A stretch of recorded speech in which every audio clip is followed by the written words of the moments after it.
Bienvenidos a la reunión anual del Instituto de Estudios Andinos.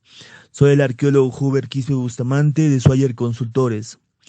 La investigación que expondré se denomina El culto al agua y a los ancestros en la escultura monumental inca de Chincana Grande, Sacsayhuamán, Cusco. Su origen mítico se dio en la época inca, con el nombre de Coyaconchoy. Autores como Van de Gucht, Bauer explican que simbolizaba la inauguración de todo el complejo ceremonial de Sacsayhuamán. En el periodo colonial fue conocida como la Piedra Cansada o Saicusca Rumi, según referencias de Guamán Poma de Ayala y Martín de Murúa. Ya en el periodo republicano es registrada como Chincana Grande por varios visitadores como Skier, Doring, Brown, Ule, Paternoster y Boreas Rus Explorer. La escultura monumental inca significa la estrategia de grupos políticos que quisieron incorporar estas expresiones rocosas a sus centros religiosos, cercándolos de arquitectura especializada. Esta era una condición necesaria para conquistar las tierras del paisaje. Las esculturas monumentales, según Christie, simbolizaban la territorialidad o un sustento físico de reclamar una propiedad y sus recursos. Según Hislop, también cumplieron un rol importante en la arquitectura inca. Las semis son monumentos naturales y de especial significado paisajístico y centros dinámicos de cada grupo étnico. En base a las investigaciones de Martín Van de Gucht en 1990, podemos categorizar las EMIs en tres estilos: el naturalista, el abstracto y el figurativo. El naturalismo, o sin tallar, es uno de los primeros desarrollos nativos de élites autóctonas. Fue un aspecto muy rechazado por la comunidad científica durante muchas décadas. Estudios pioneros tratan de entender el paisaje inca como estrategias de nuevas formas de establecer el poder. En cambio, el abstraccismo o geométrico es tallado y bautiza las rocas consagradas en templos incas o no incas, como huacas. Iniciado esto por Pachacute Inca Yupanqui, según Christie. Y el último estilo del figurativismo aparece tardíamente y parece acomodarse en espacios vacíos sobre estilos previos. Este estilo está estrechamente vinculado con el culto al agua en las rocas talladas. Según Carol Lindy, los emplazamientos de piedra tenían una función más simbólica. Una vez tallado ya se bautizaba en Inca, implicando que el territorio era Inca, bajo cuidado y administración de los incas. Es decir, la roca sagrada de grupos pre-incas con un solo tallado de los incas ya se convertía en propiedad inca. En este contexto, el animismo también implicaba a seres vivos como algunos árboles, o objetos inertes como manantiales, rocas como en Kenco y en Huachicosco, apus o cerros sagrados como montañas, o el Cerro Curi o el Nevado Zangate del fondo. La acción de encerrar, acorralar o coronar con construcciones a una huaca o afloramiento rocoso, de cualquier estilo naturalista, abstracto o figurativo, fue una costumbre de élites autóctonas en los Andes. Es decir, los incas modificaron y prodigaron reverencias en estos templetes no incas para integrarlo a su poder religioso. De hecho, la EMI es el resultado de la conciliación inca con otros grupos de poder competitivos, mediante el sometimiento de las rocas sagradas confiscadas en los territorios. La escultura monumental inca de Chincana Grande antiguamente tenía el nombre de la Huaca Coyaconchoy, recalcado por Martín Van de Gucht y Caroline Dean. La EMI está rodeada por arquitectura. También tiene dos recintos adosados, escalinatas que descienden hacia un lado de la EMI y cruzan por cuatro andenes concéntricos. Esta escultura monumental tiene tallados en la parte superior y elementos escultóricos en distintas composiciones. La composición de la hornacina está ubicada al lado sur-oeste de la EMI, diseñada con escalinatas alternas, una hornacina pequeña, el patio con gomón, asientos rectangulares y circulares. Las escalinatas tuvieron una enunciación simbólica que unía el Janampacha con el Caipacha, según Partenosto, o una funcionalidad metafórica, según Van de Usch. Caroline Dean al respecto señala que debió tener algún significado más relevante. Este tipo de tallado de escalinata no es funcional, pero los de grandes peldaños posiblemente lo es. Escalinatas similares como este se encontraron en Rumihuasi, Saigüite, Laco, Chincana Grande de Chincheros, Machu Picchu y Kenco Chico. Estas escalinatas de Chincana Grande alcanzaron a entenderse de este modo. Quizás el lado inferior de las escalinatas correspondían al mundo terrenal de nosotros, y el nivel superior del patio de la hornacina, o sea, la cúspide de la EMI, correspondía al mundo divino. Pero estas escalinatas no fueron diseñadas para el tránsito de personas comunes. El tallado de la hornacina fue reconocido como un nicho en un inicio, pero posiblemente contuvo algunos ídolos más pequeños que no corresponden a la colocación de momias. Este elemento escultórico es singular por su tamaño y disposición interior ubicada encima de las escalinatas de la EMI de Chincana Grande, de planta rectangular y con una orientación hacia el tiempo de Sacsayhuamán y el sector Cocha, le da una importancia significativa. La composición del trono. Este asiento de Chincana Grande fue señalado por Skier y Uller como altar de un oráculo, o como un altar con su propio significado por Dorin. Quizás fue una talla mayor, según Van de Usch, o un altar por Boris Rus Explorer. Entre las funciones que Van de Gucht sugirió para este tallado es que pudo servir para rituales privados, como un lugar de comunicación con el mundo sobrenatural y la de un altar de ofrendas con asientos. Existe un tallado similar a la roca funeraria de Machu Picchu descrita por Dean. Este tallado está enfrente de la escultura monumental. Las excavaciones arqueológicas de Cenarro Nina en el 2010 la descubrieron, y ella advierte que existió una intención de acondicionar insistentemente estos andenes alrededor de la huaca. Ellos en la excavación distinguieron que el afloramiento rocoso estaba a ras del nivel de la superficie de los andenes y no mostraban un tratamiento de relleno de un andén normalmente agrícola. Por tanto, parecen no haber contenido suficiente tierra fértil para el cultivo de maíz u otros productos, sino tuvo una función diferente que no es agrícola y es más posible que tenga una función ceremonial o de anfiteatro. En efecto, según Van de Gucht, existe la posibilidad para afirmar que se realizaron eventos privados empleando estos elementos escultóricos del trono y la mesa funeraria para albergar al ancestro. Los demás asientos posiblemente estaban destinados para ofrendas.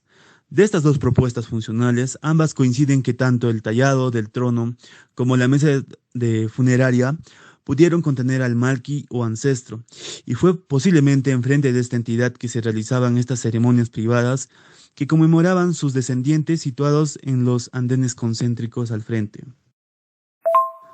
La referencia de Medes recalca que el Usnu proyectaba el poder inca a través de su territorio. Este objeto arquitectónico asumió significados religiosos y políticos, que facilitaban la coactación y subyugación de las deidades locales.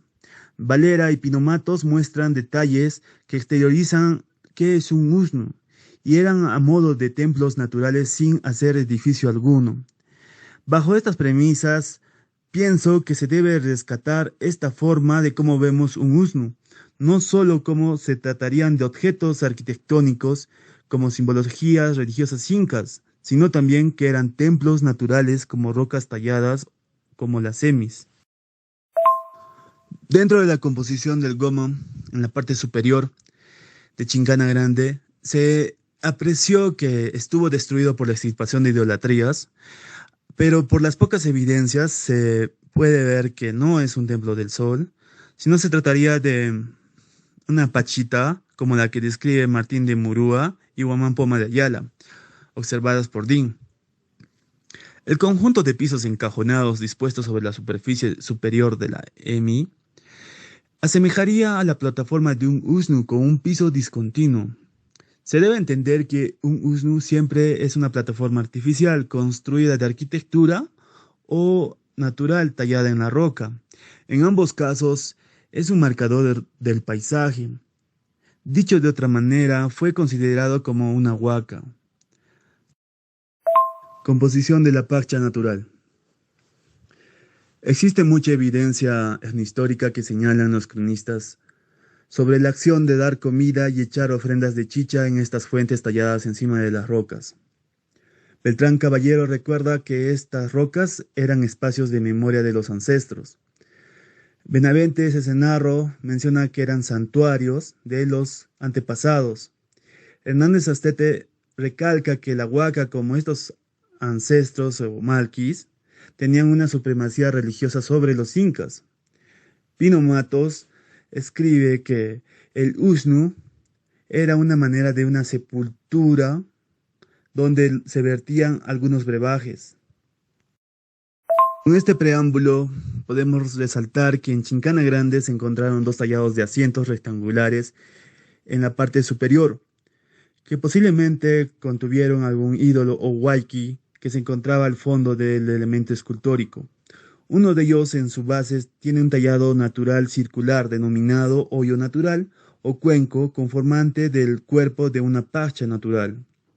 Estos hoyos naturales fueron observados e interpretados como que ingresan a las hendiduras de la roca y fueron aprovechados para el derrame de líquidos en calidad de ofrendas en consideración a los ancestros que estaban enterrados en los recintos 2. Estos descensos de líquidos por las paredes de la roca o de la escultura monumental inca han sido confirmadas en otras emis como Saigüite y Urco en Calca. Dentro del recinto 2 existe el tallado de pared pulida y también dos hornacinas, debajo de las cuales se encontraron dos entierros, el 1 y el 2 por el proyecto Boris Rus Explorer en el 2001. Es posible que exista una relación entre la parcha natural superior y el tallado de canal dentro de este recinto. Si esto fuera cierto, entonces la EMI de Chincana Grande sirvió como símbolo de mediación, que varios investigadores destacan en otras huacas, donde existía este contacto entre entidades sobrenaturales comunicándose por estos rituales con sus ancestros. Es posible proponer que tanto los contextos funerarios 1 y 2 se tratarían de los ancestros a quienes llegaban las ofrendas líquidas de estos antepasados que quizás correspondan a los ancestros de Coyaconchoy. Composición de Mayupuma. El tallado de felino suele ser interpretado comúnmente como puma. No obstante, un análisis más detallado expresa que se trate de un ser mitológico o Chuquichinchay, Mayupuma o Coa. Era un ser muy apreciado por su omnipotencia. El tallado de felino en Chincana Grande se ubica en el lado sur de la huaca. Bandiguch indica que su existencia es intencional, pues exterioriza conceptos de posesión, fertilidad y límites. Monteverde Sotil también lo relaciona con el recinto 1 que está debajo de esta composición. Si este felino realmente representa al Mayupuma, estaría indicando que en la zona existe agua permanente en forma de manantial y está ubicado en la fachada principal de Chincana Grande.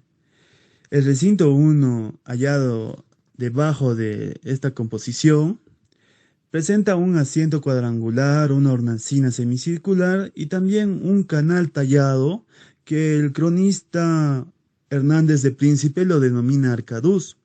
Esto fue resaltado por Pino Matos, quienes coinciden que estos arcaduz o canales estaban dirigidos hacia los abuelos o momias y de donde se depositaban chicha a los ancestros enterrados dentro de los recintos.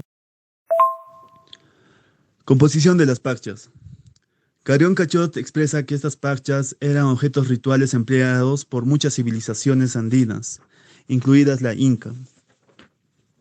Ahora, sabemos que en la parte superior existen bastantes cuencos tallados y Chincana Grande no era ajena a eso.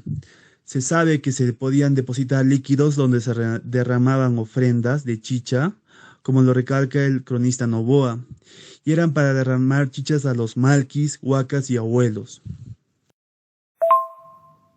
Se han encontrado en la cima de la Huaca Chincana Grande una diversidad de elementos escultóricos de pozos alargados que no parecen ser pasadizos, otros posiblemente por una cierta profundidad contuvieron un volumen de líquidos. Estos pozos estaban acompañados de algunos pisos, encajonados, asientos semicirculares, rectangulares y cuadrangulares.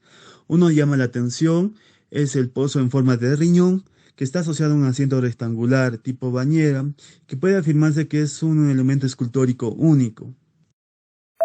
Cabe recordar, según Pino Matos, que un Ushnu era un templo natural, también, donde se podían vertir líquidos. Chincana Grande no es la excepción, y es posible que estos pozos, Paccha, estaban dedicados al culto al agua. Discusión.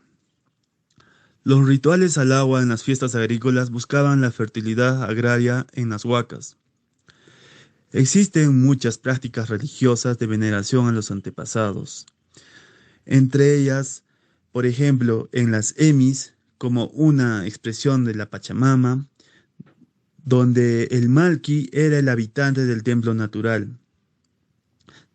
Entonces, el antepasado trabajaba en el aseguramiento del agua en su espacio sacro, dentro de la formación rocosa, interactuando con la deidad de la tierra. Esta interacción entre la presencia de agua y formaciones rocosas reafirmaban la creación de panoramas sagrados con fines políticos. Así que las fuentes de agua llegaron a ser huacas principales de los incas. La deidificación del gobernante fallecido era un proceso ritualizado, muy elaborado y restringido solo para gobernantes. Frente a la ancestralización, que era una práctica muy extendida para individuos de alto rango. En este caso de Chincana Grande se puede descartar que los ancestros encontrados en el recinto 2 no fueron iyapas malquis, solo fueron malquis. Entonces la huaca de Coyaconchoy fue como un instrumento de un Ushnu y no fue un iyapa Ushnu como se pensaba. Conclusión.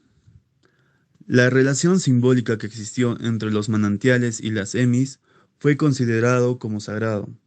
Las pachas eran instrumentos que aseguraban la permanencia y supervivencia de los ancestros y deidades en estas huacas. Hablando figurativamente, si no les damos de comer a los malquis y al dios Coyachinchay que vivían en estas huacas, ellos morían. Entonces no existían personajes o deidades que intercedieran para que reúnan esta lluvia del Hanampacha, como el Coyachinchay, o los malquis que estarían convocando la lluvia desde la Pachamama.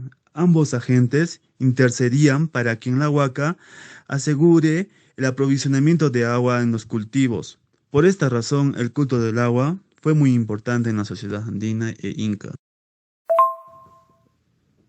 Conclusión. La plataforma funeraria o Ushnu fue construida o naturalmente tallada para ser utilizada por los muertos o estos ancestros. Esta constante alimentación con bebidas a la huaca es porque se tiene un componente simbólico para la sociedad inca.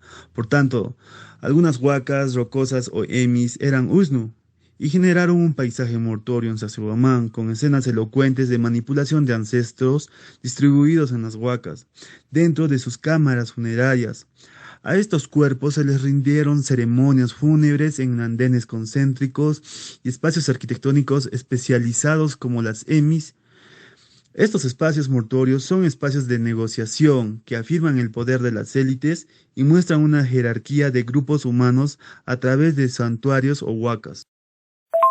Y para terminar, existe una relación entre la composición del trono, que era el lugar de trabajo exterior del ancestro que residía dentro de los recintos 2 y 1, para ser alimentado por medio de una parcha que llegaba al área de su residencia sagrada.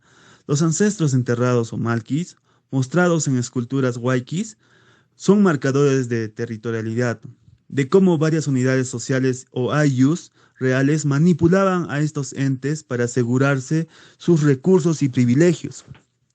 El malqui vive debajo de la emi, en el otro mundo, en el Ujupacha, por tanto interactúa con la madre tierra o Pachamama para mandar agua a la superficie o Caipacha al mundo de sus descendientes, de nosotros.